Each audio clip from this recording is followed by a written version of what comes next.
सेवा आयोग की कोई जांच भी नहीं हुई। पटवारी भर्ती घोटाला हुआ, गोपनीय अति गोपनीय के अधिकारी पकड़े गए, वो तो जेल चले गए, लेकिन लोक सेवा आयोग की कोई जांच नहीं हुई, कोई समीक्षा नहीं हुई। आज लोक सेवा आयोग एई की भर्ती की नकलचियों की लिस्ट जारी नहीं हुई।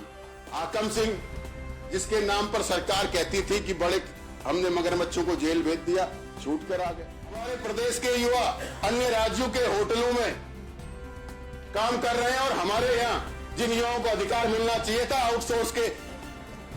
आउटसोर्स के माध्यम से बाहर के युवाओं को यहां लाया जा रहा है। मैंने लोक सेवा आयोग के भ्रष्टाचार के बारे में आपको बताया था। लोक सेवा आयोग की कोई जांच भी नहीं हुई। पटवारी भर्ती घोटाला हुआ, गोपनीय अति गोपनीय के अधिकारी पकड़े गए, वो तो जेल चले गए, लेकिन लोक सेवा आयोग की कोई जांच नहीं हुई, कोई समीक्षा नहीं हुई। आज लोक सेवा आयोग एई की भर्ती की नकलचियों की लिस्ट जारी नहीं हुई। उसके बाद एई की परीक्षा होती है। आप हमारे छात्रों का विश्वास सरकार की परीक्षा पर देखिए। एई की भर्ती परीक्षा पुनः होती है, 78% छात्र अनुपस्थित रहता है उसमें।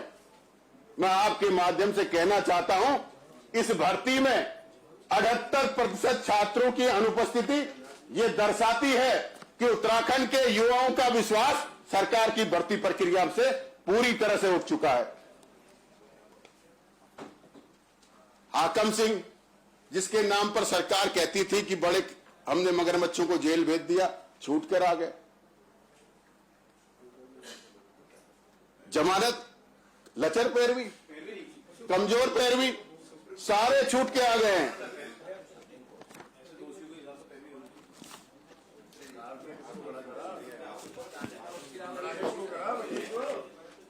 माननीय सदस्य, अभी मैं आपके मैडम कहना चाहता हूं कि आउटसोर्स एजेंसी, उत्तराखंड के युवाओं के भविष्य के सौदे की एजेंसी, उत्तराखंड के युवाओं के अधिकारों को खाने वाली एजेंसी, मैं आप सबसे कहना चाहता हूं, आउटसोर्स एजेंसियां उत्तराखंड में तेजी से अपने पैर पसार रही हैं। एक एजेंसी है KBM infra builder. Munna Singh ji का ध्यान आकर्षित करना चाहूंगा। केबीएम इंफ्रा, अध्यक्ष जी को करीब विडम्बना सरकार आज जो है क्या नाम है, सरकार का कोई यही नहीं है। हम कहें तो बात किसको कहे।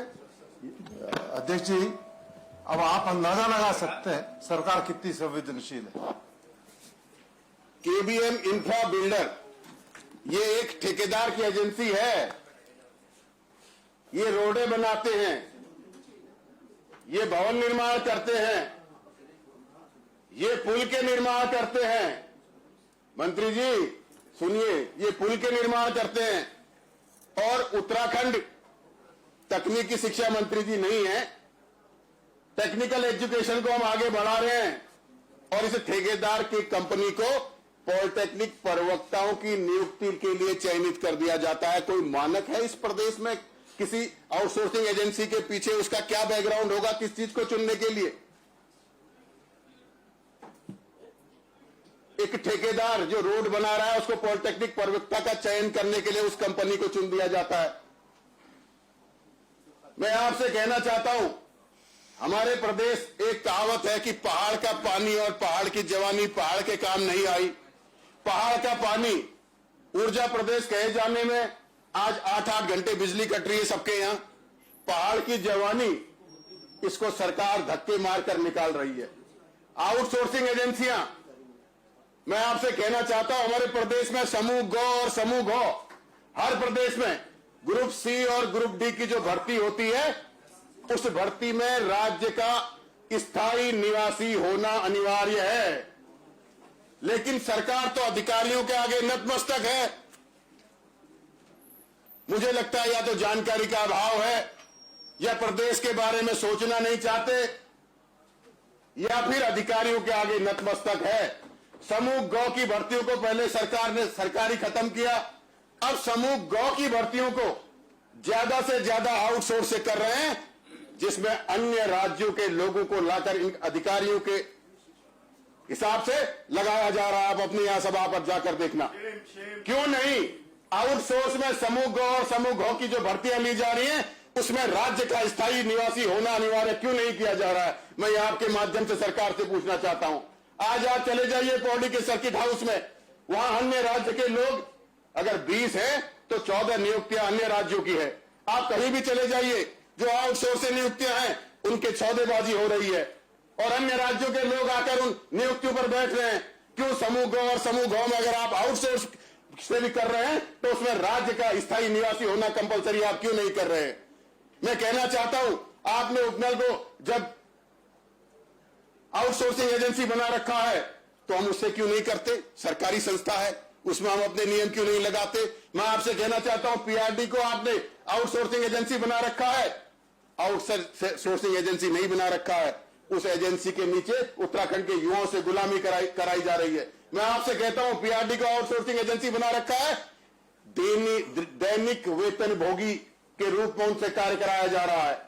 मैं कह रहा हूं पीआरडी सुरक्षा देती है, ठीक है, 4 धाम में ड्यूटी लगी, कहीं ड्यूटी लगी, आप दैनिक भोगी है, लेकिन वहां जो कंप्यूटर ऑपरेटर लगा हुआ है वो क्यों दैनिक भोगी है? वहां जो लैब असिस्टेंट लगा है वो क्यों दैनिक भोगी है? वहां जो लाइब्रेरियन लगा है वो क्यों दैनिक भोगी है? उसका पीएफ क्यों नहीं कट रहा?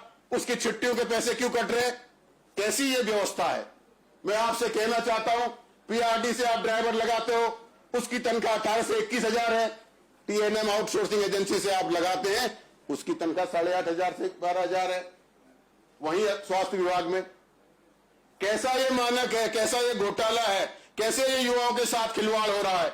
मैं आपसे पूछना आपके माध्यम से सरकार से पूछना चाहता हूं, क्या उत्तराखंड की सरकार, क्या हमारा नेतृत्व तो इतना कमजोर हो गया है? क्या हम पक्ष विपक्ष में इतना लड़ गए हैं? क्या हमारे बीच की दूरियां इतनी ज्यादा बढ़ गई हैं कि हम सही को सही, गलत को गलत नहीं कह पा रहे हैं? इस उत्तराखंड को, युवा प्रदेश को, युवा मुख्यमंत्री को कहने वाले में हम आज सब युवाओं को सड़कों पर लाकर बैठे हैं।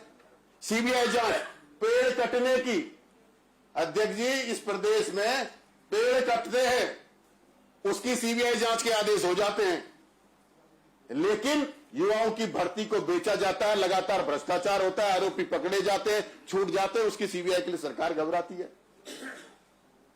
मैं आपसे पूछना चाहता हूं, अगर सरकार ने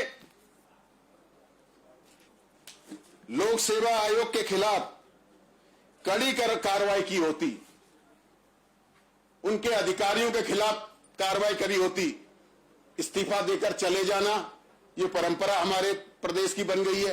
अधिकारियों को पता है घोटाला करेंगे, इस्तीफा देंगे और चले जाएंगे, रिटायर्ड है उनको बिठाल रहे हैं।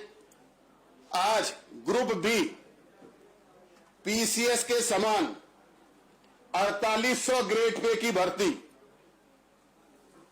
व्यवस्था अधिकारी राज्य संपत्ति, लोक सेवा आयोग इंटरव्यू के आधार पर कर रहा है। मैं आपसे पूछना चाहता हूं, किसका संरक्षण है? कि सरकार से भी कोई डर नहीं? 4800 ग्रेड पे की भर्ती, व्यवस्था अधिकारी राज्य संपत्ति, बिना एंट्रेंस के इंटरव्यू के आधार पर। आप अभी उपलब्धि बता रहे थे, मैं उपलब्धि बताता हूं। 2007 से 12 में माननीय खंडूरी जी ने इंटरव्यू खत्म किया था। अब आप इंटरव्यू के आधार पर ही जो है ग्रेड 2nd क्लास की भर्तियां करा दे रहे हैं। मैं आपसे कहना चाहता हूं, कब सरकार इन युवाओं के प्रति गंभीर होगी? सरकार कब गंभीर होगी? हमारे प्रदेश के युवा अन्य राज्यों के होटलों में काम कर रहे हैं और हमारे यहां जिन युवाओं को अधिकार मिलना चाहिए था, आउटसोर्स के माध्यम से बाहर के युवाओं को यहां लाया जा रहा है।